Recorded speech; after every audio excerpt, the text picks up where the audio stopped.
क्या आपको सच में इन्फ्लेशन के बारे में पता है? आज हम जानेंगे कि मिल्क, पेट्रोल, सब्जी, गाड़ियाँ और हर प्रोडक्ट की प्राइस हर साल क्यों बढ़ रही है। हर साल चीज़ों की प्राइस बढ़ती रहती है, बट ये क्यों होता है, कैसे होता है? 100 रुपये में अगर हमें सेम चीज़ अगर साल 2 साल 5 साल बाद हम खरीदने जाएंगे तो वही सेम चीज़ हमें डिफरेंट प्राइस में मिलेगी। तो हमारी परचेसिंग पावर हर साल घटती रहती है। तो ये क्यों होता है? इन्फ्लेशन को समझना ज़रूरी है। आप इतनी मेहनत से अपने पैसे को अर्न कर रहे हो, सेव कर रहे हो, उसको भी उतनी वैल्यू मिलनी चाहिए, उसको उसकी वैल्यू बढ़नी चाहिए। हम देखेंगे कि इन्फ्लेशन कैसे होती है, क्यों होती है और हम इससे कैसे बच सकते हैं और कितने प्रकार की इन्फ्लेशन होती है। इस वीडियो के एंड तक आपको क्लैरिटी आ जाएगी कि इन्फ्लेशन क्या होती है और हम इससे कैसे बच सकते। तो ये समझना ज़रूरी है क्योंकि ये डेली यूज़ में हर एक इंसान के साथ जुड़ी हुई है। हम देखेंगे कि इन्फ्लेशन में मिथ्स क्या है और रियलिटी क्या है। Why does inflation happen? Inflation क्यों होता है और हम इससे कैसे बेनिफिट उठा सकते हैं। नेशनल इन्फ्लेशन क्या होती है और आप इन्फ्लेशन से कैसे अपने आप को प्रोटेक्ट कर सकते हैं, तो हम जानेंगे इस वीडियो में। इन्फ्लेशन के मेजर मिथ्स है कि गवर्नमेंट मनी सप्लाई करती है और इन्फ्लेशन बढ़ जाती है। तो ऐसा हर वक्त नहीं होता। गवर्नमेंट कुछ ही सिचुएशन में मनी प्रिंट करती है तो वो मॉनिटरी इन्फ्लेशन होती है। तो वो गवर्नमेंट को करना ज़रूरी होता है क्योंकि इन्फ्लेशन को वो कंट्रोल कर सके। इन्फ्लेशन हमेशा हमारी इकोनॉमी के लिए बुरी चीज़ होती है, तो ऐसा ये भी मिथ है। 2 to 6% inflation is good for economical growth. कंपनियां हमेशा अपने प्रोडक्ट की प्राइस बढ़ाती रहती है, तो ऐसा नहीं होता है। कंपनीज को प्रोडक्ट की प्राइस बढ़ानी पड़ती है क्योंकि रॉ मटेरियल की प्राइस बढ़ती है तो उसके हिसाब से उसकी प्रोडक्ट की कॉस्ट भी उनको बढ़ानी पड़ती है, तो उससे प्रोडक्ट की प्राइस बढ़ती है। Inflation is always bad. Control inflation is good for countries growth and good for economy as well. हम डिफरेंट टाइप के इन्फ्लेशन देखेंगे। Demand pull inflation, cost push inflation, supply shock inflation, built in inflation, monetary inflation, hyper inflation, stagflation, deflation, shrinkflation. तो बहुत सारी inflation के अलग अलग प्रकार है। आप एक एक करके हम सारी इन्फ्लेशन के टाइप को देखेंगे। डिमांड पुल इन्फ्लेशन में क्या होता है कि जब किसी की प्रोडक्ट की डिमांड ज़्यादा होती है और सप्लाई कम होती है तब डिमांड पुल इन्फ्लेशन होती है। ओके, तो जैसे एग्जांपल, गर्मियों में एसी की डिमांड ज़्यादा है और एसी की प्राइस बढ़ जाती है। दूसरी है फ़्लाइट की टिकट। अभी अभी हमने देखा कि इंडिगो में गवर्नमेंट के एक रूल की वजह से कई सारी फ़्लाइट कैंसिल हो गई और उसकी वजह से उसकी डिमांड बढ़ गई और सप्लाई नहीं है पायलट्स की, तो उसकी वजह से फ़्लाइट की प्राइसेस बढ़ गई। Post Covid boom. So post Covid में बहुत सारे लोगों को घर बैठ के बोर हो गए थे तो वो लोग ट्रैवल करने जाते हैं, तो अचानक से सबको ट्रैवल करना है और सारी फ्लाइट की प्राइस उस वक्त भी बढ़ गई थी। वो डिमांड पुल इन्फ्लेशन होती है। तो इससे हम कैसे बेनिफिट ले सकते हैं कि हम अवॉइड करें कि ऐसी जब भी डिमांड बढ़ती है किसी भी चीज़ की तो हम अवॉइड करें कि वो चीज़ अगर उसकी डिमांड कंट्रोल होती है तभी हम घूमने जाए। अगर लॉकडाउन में अगर हम एग्जांपल में देखें तो लॉकडाउन में इलेक्ट्रॉनिक्स की प्राइस बढ़ गई थी। सभी लोग इलेक्ट्रॉनिक्स से डिपेंडेंट थे, तो इलेक्ट्रॉनिक प्रोडक्ट की सप्लाई भी कम हो गई थी और उसकी डिमांड भी बढ़ गई थी। तो उसकी वजह से कई सारे प्रोडक्ट मिलने ही बंद हो गए थे और कई सारे प्रोडक्ट की प्राइस ओवर हो गई थी। तो उस वक्त अगर हमें ज़रूरी है तो ही हम परचेस करें। दूसरी है कॉस्टफुल इन्फ्लेशन। कॉस्टफुल इन्फ्लेशन में क्या होता है कि रॉ मटेरियल की प्राइस बढ़ जाती है, तो किसी भी प्रोडक्ट की प्राइस उसके रॉ मटेरियल की प्राइस के बढ़ने के हिसाब से उसकी प्रोडक्ट की प्राइस भी बढ़ती है। तो फॉर एग्जांपल स्टील की प्राइस बढ़ती है मार्केट में, तो उसके हिसाब से गाड़ी की प्राइस भी बढ़ेगी क्योंकि गाड़ी में वही स्टील यूज़ होता है। कंस्ट्रक्शन की प्राइस बढ़ेगी क्योंकि हाउसिंग में, कंस्ट्रक्शन में सेम स्टील यूज़ होता है। जहाँ पे भी स्टील यूज़ होता है उसकी कॉस्ट उसके हिसाब से बढ़ेगी जितनी प्राइस बढ़ी हुई है। पेट्रोल की प्राइस बढ़ने से ट्रांसपोर्टेशन कॉस्ट बढ़ता है, तो ट्रांसपोर्टेशन कॉस्ट की वजह से कई सारे प्रोडक्ट जो ट्रांसपोर्ट पे डिपेंडेंट है उन सब की प्राइस पे इम्पैक्ट आता है। थोड़ा सा आता है बट इम्पैक्ट आता है क्योंकि पेट्रोल की प्राइस बढ़ती है। तो ये होती है कॉस्ट पुश इन्फ्लेशन। उससे अगर बेनिफिट लेना है तो कंपनीज बेनिफिट ले सकती है। तीसरी है supply shock inflation. Supply shock inflation में क्या होता है कि कभी-कभी आपने सुना होगा कि टमाटर की प्राइस 200 रुपए किलो हो गई, ऑनियन की प्राइस 200 रुपए किलो, 250 रुपए किलो हो गई। तो ये कभी-कभी वेदर के हिसाब से होता है। हेवी रेन की वजह से पाक का नुकसान हो जाए तो उसकी वजह से उसकी सप्लाई कम हो जाती है और डिमांड तो उसकी सेम ही है। हर घर में सब्जियाँ यूज़ होती है तो उसकी डिमांड तो सेम ही है और सप्लाई कम हो चुकी है, तो उसकी वजह से उसकी प्राइसिंग बढ़ जाती है। तो हम अल्टरनेटिव वेजिटेबल यूज़ कर सकते हैं। तो ये कुछ ही मंथ के लिए होता है, ये टेम्पररी होता है और दूसरी सीज़न आती है तो वो कंट्रोल हो जाती है उसकी प्राइस, तो उसकी सप्लाई मेंटेन हो जाती है। फोर्थ है बिल्ट इन इन्फ्लेशन। ये सैलरी साइकिल में होता है। ये बाय डिफ़ॉल्ट होता है कि हर किसी को अपनी सैलरी में ग्रोथ चाहिए हर साल। तो वो 4% भी हो सकती है, 8% भी हो सकती है, कभी-कभी 12% भी हो सकती है। तो ये चीज़ कॉमन है, सारी कंट्रीज़ में सबको अपना ग्रोथ चाहिए। तो ये बिल्ट इन इन्फ्लेशन होती है। तो कंपनीज़ क्या करती है कि अपने प्रोडक्ट की प्राइस भी बढ़ाती है। इससे हम कैसे बच सकते हैं? तो अपनी जो भी इनकम है उसको सेव करें और उसको इन्वेस्ट करें।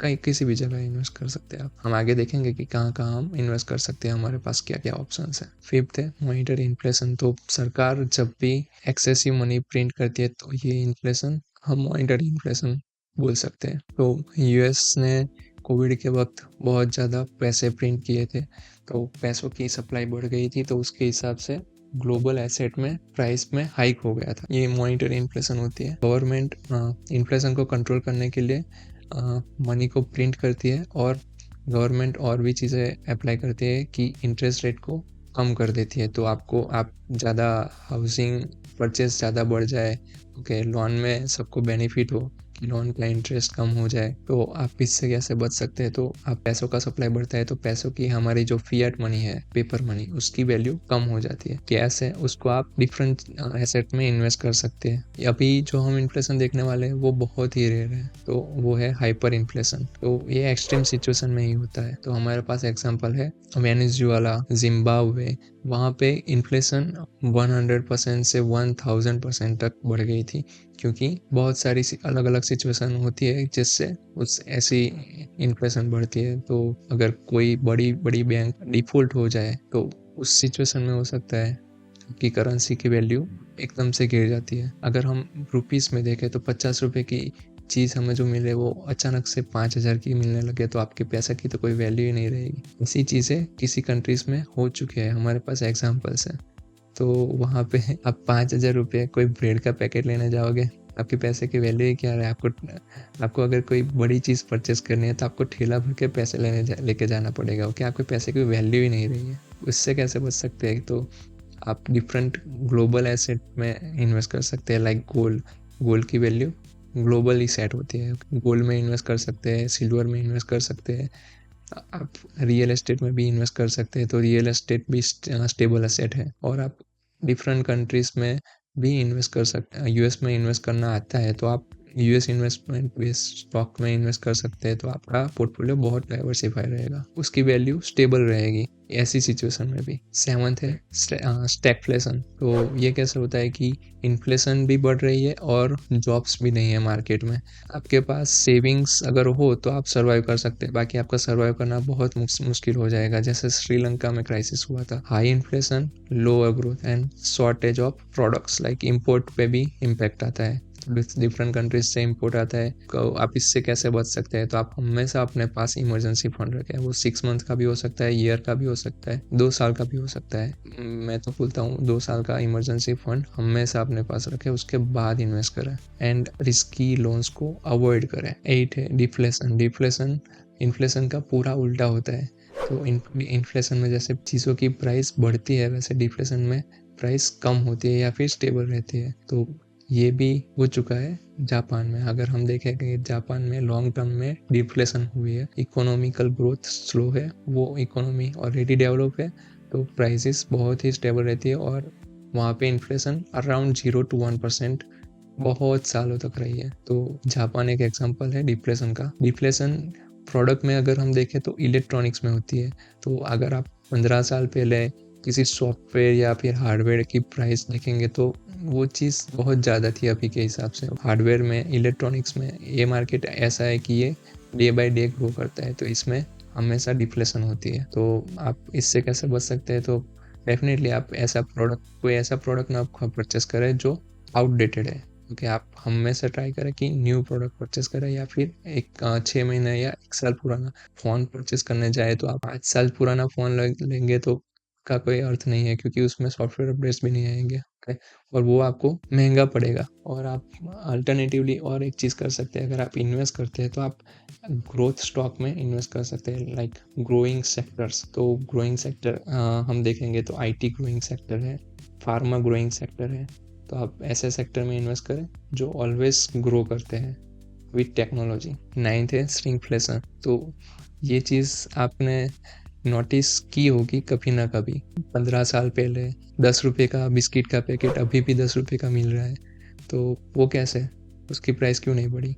तो हम देखेंगे कि उसका जो 10 साल पहले 15 साल पहले जो बिस्किट का पैकेट मिल रहा था, उसमें ग्राम्स अगर हम देखेंगे तो 400 या 500 ग्राम होगा, बट वही चीज़ अभी अगर हम देखेंगे तो वो 10 रुपये में 250 ग्राम मिल रही होगी या फिर 200 ग्राम मिल रही होगी। तो आप उसकी क्वांटिटी घट गई है, का पैकेजिंग साइज कम हो गया है, तो ये कंपनी अपने बेनिफिट के लिए यूज़ कर सकती है। अगर आप चिप्स का पैकेट देखेंगे तो 15-20 साल पहले भी 10 रुपये का ही चिप्स का पैकेट मिलता था, अभी भी वो चीज़ 10 रुपये में मिल रही है, बट पहले उसकी क्वांटिटी ज़्यादा थी।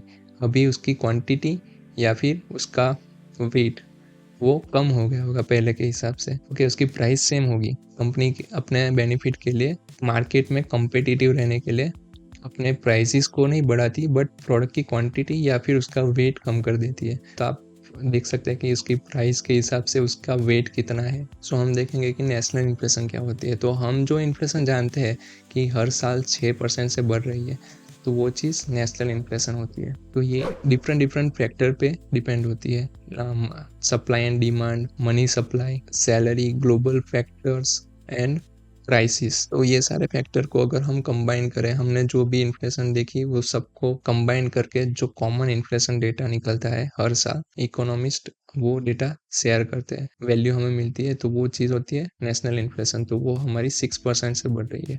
तो इसका मतलब ऐसा नहीं कि हर प्रोडक्ट में वो 6% ही अप्लाई होगा, ऐसा नहीं होता। हर प्रोडक्ट में या फिर हर एक सेक्टर में वो चीज़ डिफरेंट होती है। तो नेशनल इन्फ्लेशन अगर हम देखें तो यूएसए में 3% है, जापान में 1% है, इंडिया में 6% है, टर्की में 20% है, श्रीलंका में 40% है, नाइजीरिया में 24% है एंड वेनेजुएला में 150% तक इन्फ्लेशन है। ये एवरेज इन्फ्लेशन है। तो हमें कैसे पता चलेगा कि कितनी इन्फ्लेशन सही है, कितनी इन्फ्लेशन गलत है? तो हम देखेंगे कि 1 to 4-5% तक की इन्फ्लेशन स्टेबल इन्फ्लेशन होती है। तो स्ट्रॉन्ग इकोनॉमी उस कंट्री की डेवलप हो गई है, उसकी करेंसी की वैल्यू स्टेबल है और उसकी supply and demand supply chain proper है। डेवलप कंट्रीज में ही होती है कि यूरोप है, यूएसए है, जापान है, ऐसी कंट्रीज में इन्फ्लेशन स्टेबल होती है, 4% से कम ही होती है generally. So moderate and growing economy में इन्फ्लेशन 4 to 8% के बिटवीन होती है और ये गुड है for economical growth and financial growth. 4 to 8% inflation developing countries में होती है, जैसे India, Indonesia, Brazil. High inflation अगर हम देखें तो उसकी करेंसी वीक होती है। 10 to 40% इन्फ्लेशन अगर हम देखें, उसकी करेंसी वीक होती है, अनस्टेबल इकोनॉमी होती है, डिपेंडेंसी दूसरी कंट्रीज पे ज़्यादा होती है, मतलब ज़्यादा इम्पोर्ट वो कराती है दूसरी कंट्रीज से, तो उसकी वजह से उसकी करेंसी की वैल्यू कम हो जाती है। जैसे तुर्की, Pakistan, Nigeria, Egypt. Hyper inflation वो बहुत रेयर सिचुएशन में होती है।